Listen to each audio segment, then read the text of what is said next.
Ce programme est financé par les amis et partenaires du ministère de Joyce Meyer. Vous feriez mieux de savoir qui vous êtes, car sinon, le diable vous prendra tout ce que vous avez, il vous réduira en lambeaux, vous pourchassera et vous enverra dans la mauvaise direction. Mais quand vous savez qui vous êtes en Christ, quand vous savez que vous êtes aimé et que vous avez de la valeur, et vous savez que vous faites des erreurs, mais que Dieu est plus grand que vos erreurs.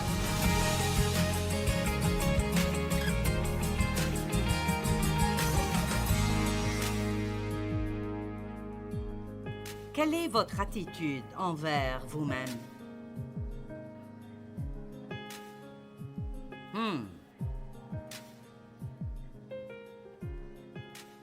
Vous aimez-vous?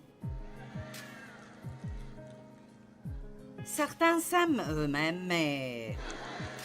Vous savez, j'ai passé de nombreuses années à ne pas m'aimer, et même d'une certaine manière à me haïr moi-même, certainement me rejeter, car beaucoup de ce qui m'est arrivé quand je grandissais, je pensais d'une manière ou d'une autre que c'est de ma faute. Alors je vais commencer par dire que si quelqu'un vous a maltraité, dévalué, il a abusé de vous a critiqué, vous a jugé, a fait quelque chose qui vous a blessé, son ignorance n'est pas de votre faute.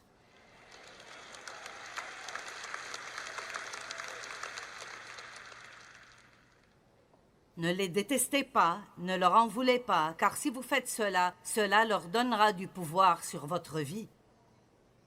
Vous devez simplement comprendre la source, la secouer, la mettre de côté et continuer votre vie. Amen. Et j'ai essayé pendant longtemps d'aimer les gens après être devenue chrétienne et avoir vraiment étudié la parole de Dieu. J'avais entendu beaucoup de messages sur l'amour des gens et j'avais vu de la parole que Dieu voulait que nous aimions les gens et je voulais aimer les gens et je voulais être patiente avec les gens et je voulais être miséricordieuse et je n'arrivais tout simplement pas à le faire. Et c'était tellement frustrant pour moi parce que je voulais faire la bonne chose mais je n'arrivais tout simplement pas à le faire. Et Dieu a commencé, il y a de nombreuses années, à me révéler que je ne pouvais pas aimer les autres parce que je ne m'aimais pas moi-même. Je ne pouvais pas être clémente envers les autres parce que je ne savais pas comment recevoir la miséricorde de Dieu pour moi-même. Et si vous êtes dur avec vous-même, vous serez dur avec tout le monde. Allez donc. L'une des choses que j'ai apprises au cours de ces 42 années où j'ai eu le privilège d'enseigner la parole de Dieu, c'est que vous ne pouvez pas donner ce que vous n'avez pas. Alors arrêtez d'essayer de donner quelque chose aux autres que vous n'avez pas vous-même. Et vous voyez, Dieu nous équipe. Il nous fournit tout ce dont nous avons besoin pour sortir dans le monde et faire tout ce qu'il veut que nous fassions. Vous avez ce qu'il faut.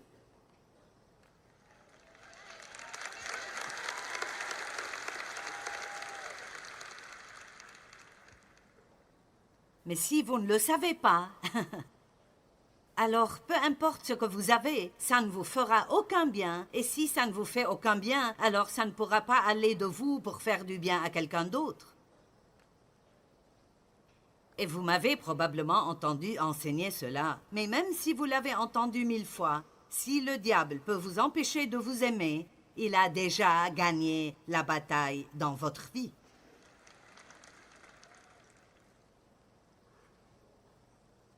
Quelle est votre attitude envers vous-même? Quelle est votre relation avec vous-même? Que pensez-vous et que ressentez-vous envers vous-même? Combien de temps passez-vous à penser à tout ce qui ne va pas, à ce que vous ne pouvez pas et que vous ne faites pas, ce que vous n'avez pas fait et ce que vous auriez dû par rapport à où vous êtes-vous délibérément mis à penser à quels sont vos dons et quels sont vos points forts. Nous pensons, eh bien, ce ne serait peut-être pas bon de me mettre à penser que je suis bien. Je ne parle pas de combien vous êtes bon vous-même, je parle de penser à ce que Dieu a fait pour vous, à ce qu'il a investi en vous et à ce qu'il vous a donné. Écoutez, il y a beaucoup de choses que je ne suis pas, mais j'ai arrêté de penser à toutes ces choses il y a longtemps. Et je pense parfois intentionnellement à ce en quoi je suis bonne. Je communique bien, je suis très fidèle, je suis très engagée, je suis très dévouée et je suis vraiment une travailleuse acharnée. Maintenant, je sais que je suis aussi impatiente. Parfois, je peux m'attendre à un peu plus que ce que les gens peuvent me donner et je peux continuer, mais je ne le veux pas. Parce que je ne vais pas donner le temps au diable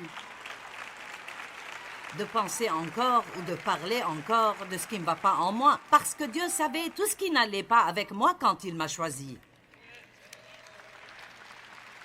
Et la même chose va pour vous. Vous vous souvenez du jeudi soir, j'ai parlé de... Pensez à ce que Dieu a fait en vous, plus que de penser à ce qui se passe autour de vous.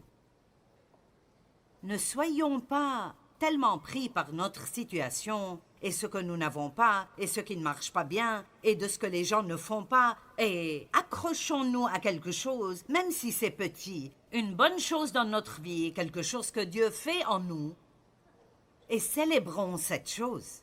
Et plus vous célébrerez les bonnes choses, plus les mauvaises choses deviendront petites. Allez! Et plus vous vous concentrez sur ce qui ne va pas en vous, plus ça grandira. Plus vous vous concentrez sur ce qui ne va pas, plus ça grandira, et moins vous aurez de chances de vous en débarrasser.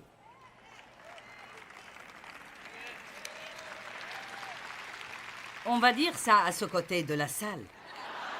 Plus vous vous concentrez sur ce qui ne va pas en vous, plus vous aurez du mal à vous en débarrasser et plus ça va grandir dans votre vie.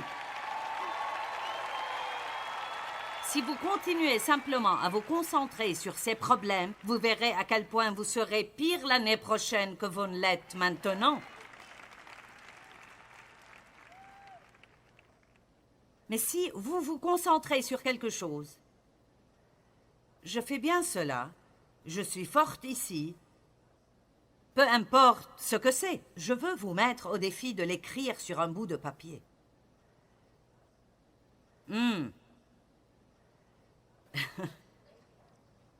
Eh bien, c'est une nouvelle pensée. Faire une liste de mes points forts.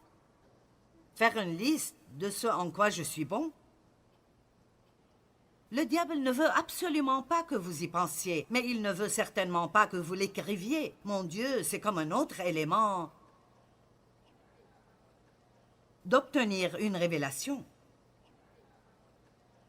En fait, vous pourriez même avoir un bon type d'amis et vous pourriez simplement dire « Laisse-moi te dire mes points forts ».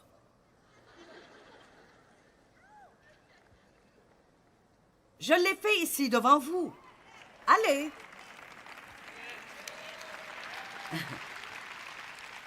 Je veux dire, il faut que ce soit quelqu'un qui vous comprend et sait ce que vous faites, mais c'est bon de le dire. C'est bien de le déclarer. Puis-je vous dire quelque chose? Écoutez-moi bien.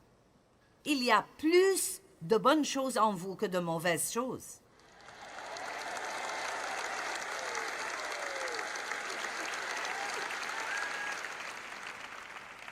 Il y a plus de bonnes choses en vous que de mauvaises. Le problème est que vous ne vous concentrez pas sur vos points forts. Et certains d'entre vous les ont peut-être totalement perdus de vue. Vous savez, je ne cuisine pas bien. Je cuisinais il y a des années, je cuisinais et je préparais de grands repas pour ma famille tous les jours. Mais je ne fais pas bien cela maintenant. Je ne l'ai pas fait depuis longtemps, je ne veux pas le faire. Je m'en fiche. Je n'en ai pas besoin. Et je ne le ferai pas.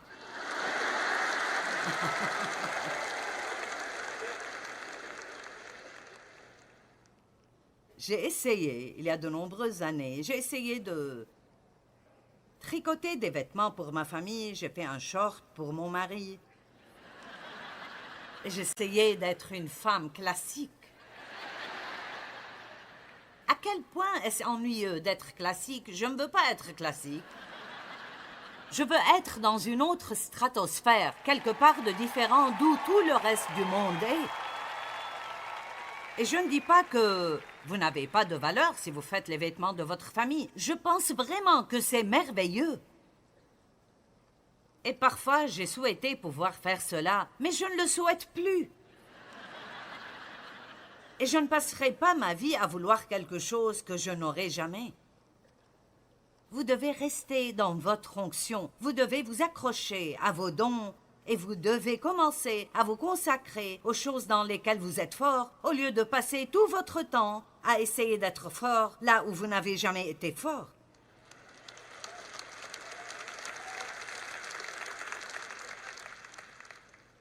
Vous savez, si vous avez besoin de relations d'aide, je ne serai pas la meilleure personne à qui parler.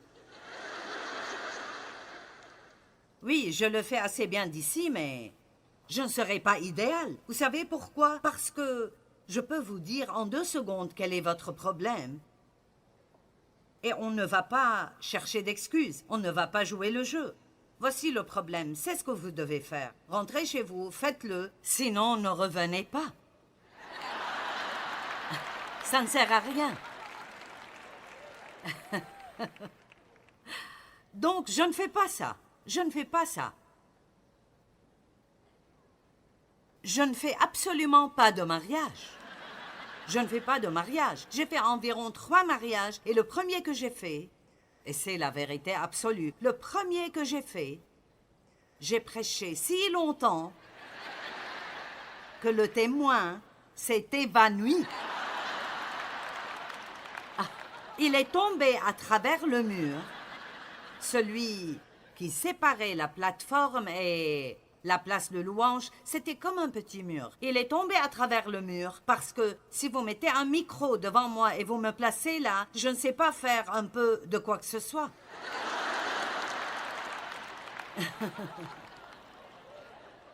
Il s'est évanoui. Je ne savais pas que vous deviez juste marier les gens rapidement. Je pensais que c'était l'occasion de leur dire comment vivre leur vie, vous savez.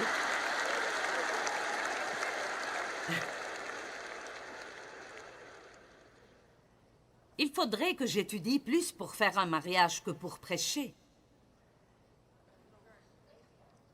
Ce n'est pas quelque chose que je ferais bien. Mais il y a des choses que je fais bien. Et dans ces cas-là, vous appréciez ça. Alors, pourquoi n'arrêtez-vous pas d'essayer de répondre aux attentes de tous les autres, de ce qu'ils pensent que vous devriez faire, et qui finissent par vous donner à faire un tas de choses que vous n'aimez pas, alors que vous laissez de côté toutes les choses que vous aimez? Je me suis tellement amusée. Je pensais juste que c'était hilarant. Je ne sais pas si vous penserez que c'est aussi drôle que moi. Mais je reçois ces traitements cryogéniques. Quelqu'un sait ce que c'est? C'est comme... C'est cette chose où vous entrez et la température descend à moins 132 degrés Fahrenheit. Et vous y restez pendant 3 minutes. Cela élimine les inflammations et augmente votre métabolisme. Vous brûlez des calories, ça vous donne de l'énergie. C'est comme... Ça m'a vraiment aidé à me remettre de mon problème de dos. En fait, j'ai manipulé Chris Kane à venir avec moi la semaine dernière. Elle a dit, je ne ferai certainement pas ça. J'ai dit, écoute, j'ai 74 ans. Et tu as 51 ans. Si je peux le faire et tu ne peux pas, je te harcèlerai avec. Eh bien, elle aime les défis, alors elle l'a fait, mais... J'aurais aimé mettre cela sur l'écran. Je ne l'ai pas, mais c'était vraiment hilarant. Elle a littéralement sauté tout le temps où elle était là. Vous n'y restez que 3 minutes, mais c'est vraiment, vraiment froid. Et donc, je vous le dis juste pour dire ça. L'une des filles qui fait le traitement, il y a une machine qu'elles doivent faire fonctionner. Elles doivent la surveiller. Et ils essayent de faire la conversation avec vous pour que vous ne pensiez pas à ce que vous faites. Et alors elle me dit, « Oh, cette semaine, vous prêchez, n'est-ce pas? »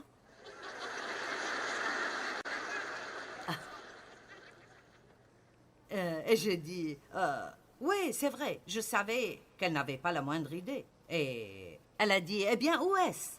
Et j'ai dit, oh, c'est au Dôme. Et elle a dit, le Dôme? J'ai dit, oui, tu sais, où ils faisaient les matchs de football en ville. Elle a dit, eh bien, c'est un peu grand, n'est-ce pas?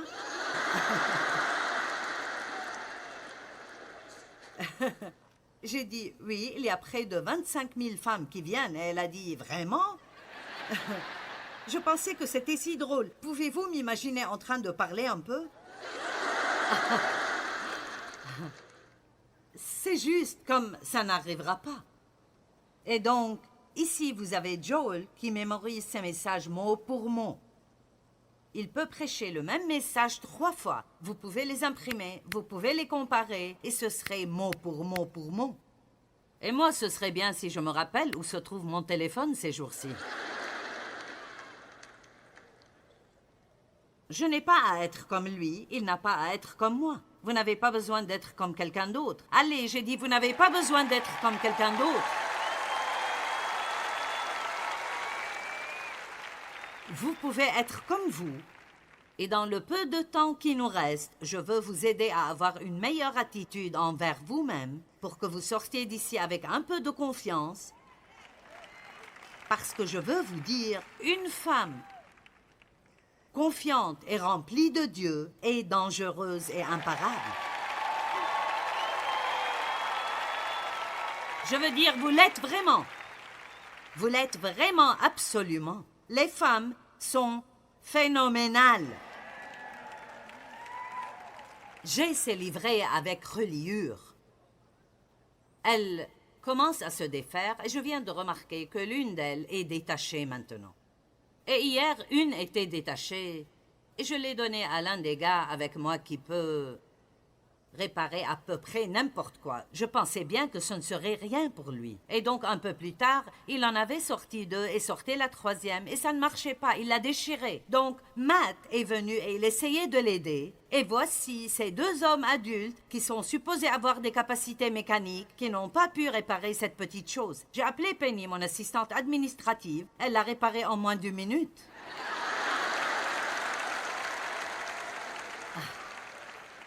Hier, 3 hommes adultes n'ont pas réussi à faire fonctionner l'interrupteur. Il a fallu une armée d'hommes pour allumer un interrupteur. Et il y a probablement une femme ici qui a dans son sac à main un petit tournevis et elle aurait pu le réparer en 1 seconde.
Alors, arrêtez de laisser les gens vous dénigrer, parce que je vais vous dire ce que vous n'êtes pas. Vous n'êtes pas qu'une femme. Vous êtes une femme.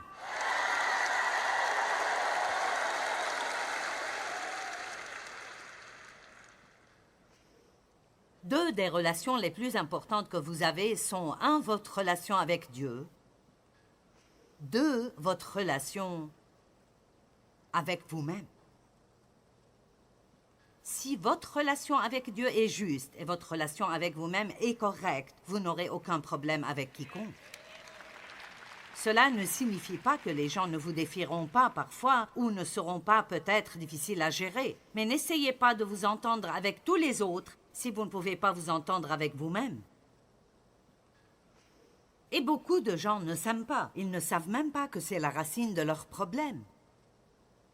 Je n'avais pas réalisé que c'était la raison pour laquelle je ne pouvais vraiment aimer personne. Je ne m'aimais pas moi-même et je ne parle pas d'être amoureux de vous-même. Je parle de vous aimer d'une manière équilibrée. Votre attitude envers vous-même affecte votre relation avec tout le monde. Et bien que la parole de Dieu nous enseigne de ne pas nous accorder plus d'importance qu'il ne le faut, et il ne nous est jamais enseigné d'avoir une opinion dégradante de nous-mêmes. En fait, je pense que c'est impie de faire cela. Nous devrions apprendre à nous voir en Christ, à nous voir comme notre Père céleste nous voit en Christ. Si nous restons enracinés en Christ, Jean 15 dit, « Si vous demeurez en moi et ma parole demeure en vous, vous porterez beaucoup de fruits. » Vous savez pourquoi? Si vous restez en Christ, si vous demeurez en lui, ce que la racine a, et Jésus est appelé la racine, montera dans la vigne et dans les branches.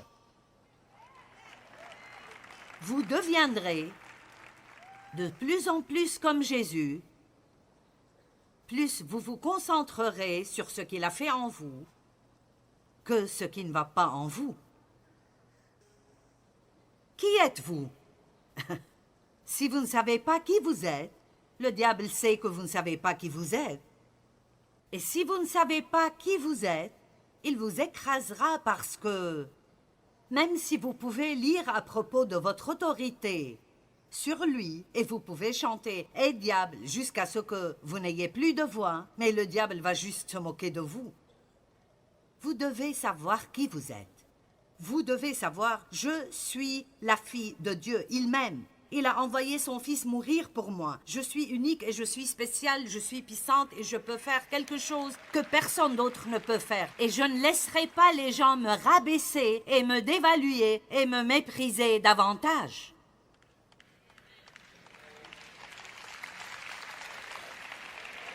Vous n'êtes pas censé laisser quiconque d'autre n'importe où, sur cette planète, déterminer votre prix et votre valeur.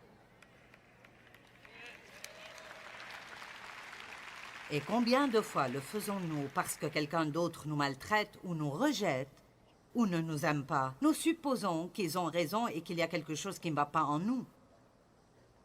Tout le monde ne va pas vous aimer. Peu importe à quel point vous êtes gentil, tout le monde ne vous appréciera pas. En fait, les experts, et je ne sais pas encore qui ils sont, c'est incroyable de voir comment si quelqu'un dit « Cet expert dit, alors nous devrions écouter. » Vous en savez plus qu'eux. Mais les experts disent que 10% de toutes les personnes ne vous aimeront pas. Donc, vous pouvez aussi bien être vous-même et jouir de votre vie. Actes chapitre 19, verset 11. Dieu faisait des miracles extraordinaires par les mains de Paul. On allait jusqu'à prendre des mouchoirs ou du linge qu'il avait touché pour les appliquer aux malades. Ceux-ci guérissaient et les mauvais esprits s'enfuyaient. Wow! Quelques Juifs qui allaient de lieu en lieu pour chasser les démons, c'étaient des exorcistes professionnels. Ils étaient payés pour chasser les démons des gens. Ils voulurent invoquer le nom du Seigneur Jésus sur ceux qui étaient sous l'emprise d'esprits mauvais. Ils disaient « Je vous ordonne de sortir par le nom de ce Jésus que Paul annonce. Maintenant, voici le point. Ils ne connaissaient pas Jésus. Et le diable savait qu'ils ne connaissaient pas Jésus. Et il disait, nous vous ordonnons de sortir au nom de Jésus que Paul prêche. Maintenant, regardons le verset suivant. Ceux qui agissaient ainsi étaient les 7 fils d'un certain Séva, un chef des prêtres juifs. Mais l'esprit mauvais leur répondit, Jésus, je le connais. Paul, je sais qui c'est. Mais vous, qui êtes-vous?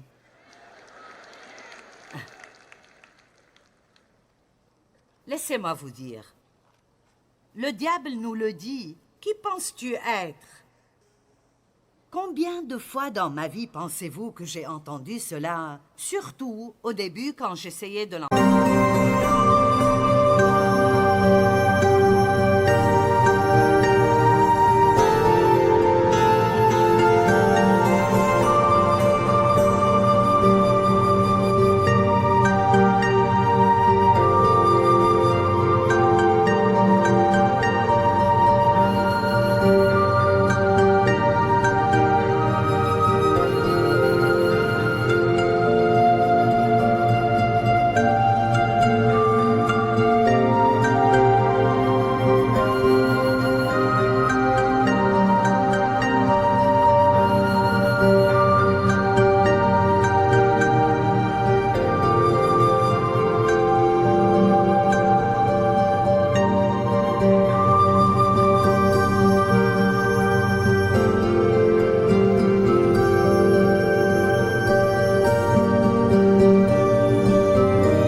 Ce ministère, qui penses-tu être?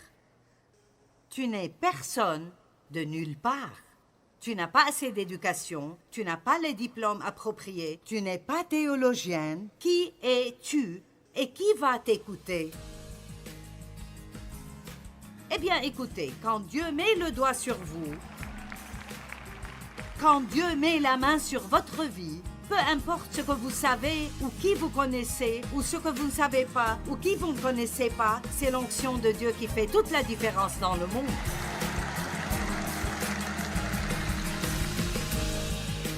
Je vais répéter, si le diable peut vous amener à ne pas vous aimer, il a déjà gagné la bataille pour votre vie. Apprenez à vous voir comme notre Père Céleste nous voit. Et c'est en Christ, choisi, précieux, il vous aime, il vous a donné des dons. Vous êtes vraiment merveilleux et vous devez voir cela.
What?